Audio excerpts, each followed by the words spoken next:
I'd like you to find out what the following scenarios have in common. First, try to recount an X Factor audition during which a contestant, entirely unaware of their lack of talent, belts out a Celine Dion song. In the second, you're standing in a circle of friends in the midst of telling what you thought was a funny story. But instead of laughter following your punchline, there is nothing but silence. Everyone's eyes are nervously darting back and forth, probably looking for a way to escape. In the last one, celebrities record themselves singing Imagine by John Lennon from their $1 million houses during a pandemic that had, if not infected and killed, distressed millions of people around the world. If you grimace at any of those above scenarios, perhaps your heart rate even went up in recognition, you already know what I'm about to say. These are all examples of what we recognize as cringeworthy. Depending on how this talk goes, might have to add this one to the list too. Although I usually find it quite easy to identify when I feel cringe, I find it much harder to put a finger on why I do so. I cringe when a past mistake creeps into my brain at night, or when I overanalyze my behavior in a social setting. But these are very distinct emotional reactions and judgments. And this umbrella term of just cringing and my knee-jerk reaction to retreat from honest reflection, which follows it, only prevents me from leaning into the discomfort so I can better understand what my cringing might teach me about others and myself.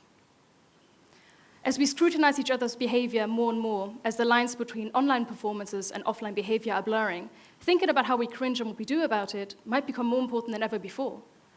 Otherwise, we're left with impressions and uninhibited judgments left, right, and center, with no clear direction of where to go from here, or any idea of where these feelings even came from in the first place. So, if we first want to put cringe under a microscope and understand it as a social and psychological phenomenon alone, psychologist Philip Rochab might be able to help us out. He put a name on what connects these uncomfortable, awkward spaces that we find ourselves in when we cringe. He called it the irreconcilable gap.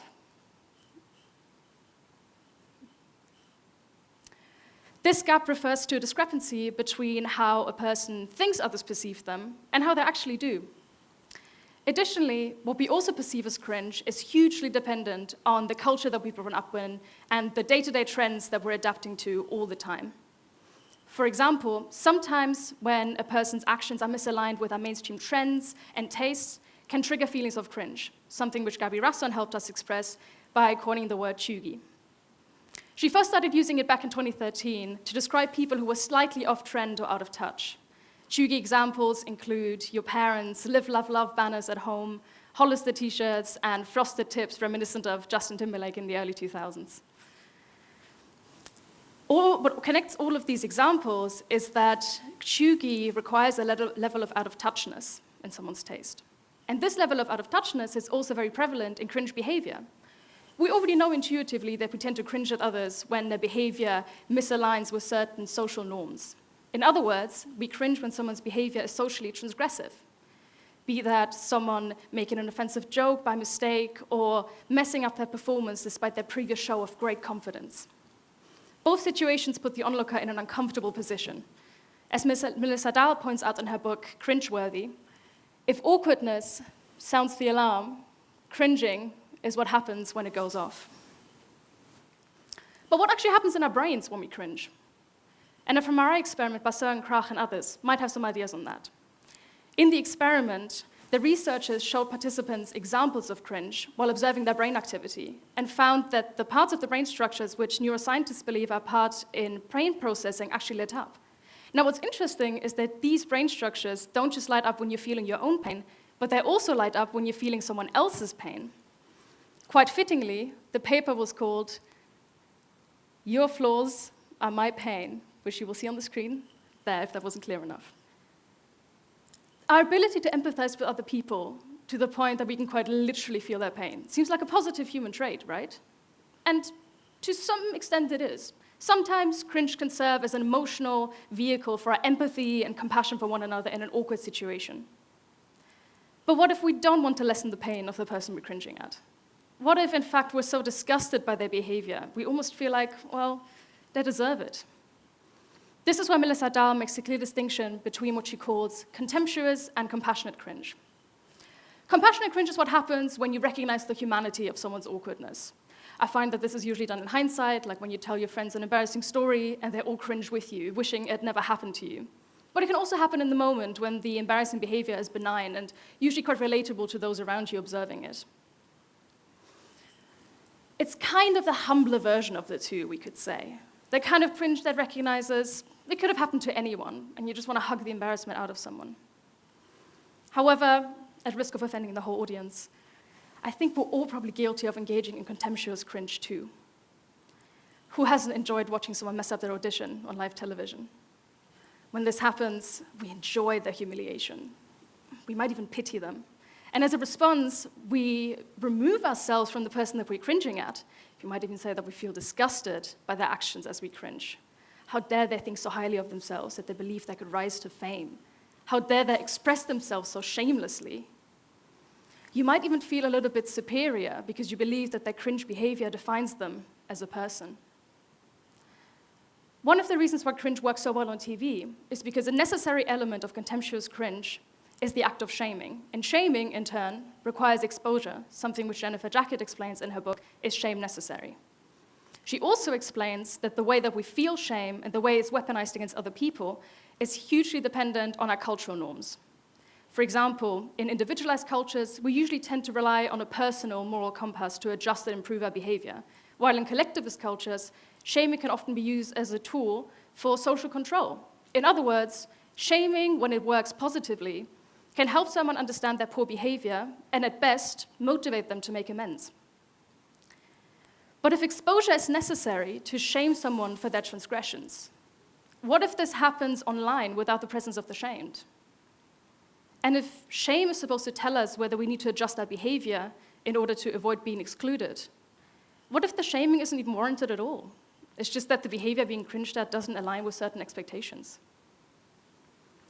Popular YouTuber Natalie Wynn, also known as ContraPoints, produced an hour-and-a-half-long video essay interrogating cringe and tracked their history with it on the internet.